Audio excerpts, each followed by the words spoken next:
Hi, this is Matt with AppliancePartsPros.com. Today we'll be showing you how to repair your appliance. Remember, anytime you work on an appliance, make sure it's unplugged or the circuit breakers are off so there's no chance of electrocution. In this video, we're going to show you how to change out the Bosch Dishwasher Detergent Lid. It's going to be a very easy repair and should only take a few minutes to show you how to do it. If you already have one of these, great. If not, you can click on the link below or get it at AppliancePartsPros.com. When you open up the package, you're going to get the new spring and detergent lid. The detergent lid holds the soap in the dispenser. The main reason you'd be changing it out is if the latch has failed and it's not staying closed, or it's not opening and the soap's not dispensing and your dishes aren't getting clean. In order to change the part, we have to open up the dishwasher door. Once you have the door open, we have access to the detergent lid. It has 4 tabs on it that hold it in place. We're just going to push down on it to line up the tabs on the lid with the slots. And then we can take a small flathead screwdriver and flex it so they come up.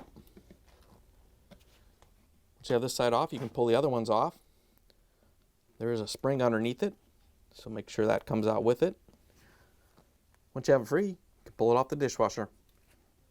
Here's the old detergent lid next to the new one. If you already have one of these, great. If not, you can get it at AppliancePartsPros.com. Before we put the new lid in, we have to put the spring on. There's a short side and a long side. You want to make sure the short side goes into the lid.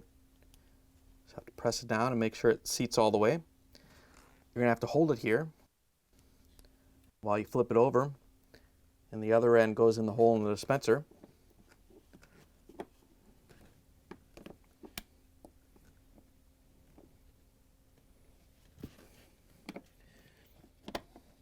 Once you have it in place, you can just snap it down, lock it in place, and it should move back and forth smoothly. Once you have it installed, you can close the dishwasher door, plug it back in, and take it for a spin.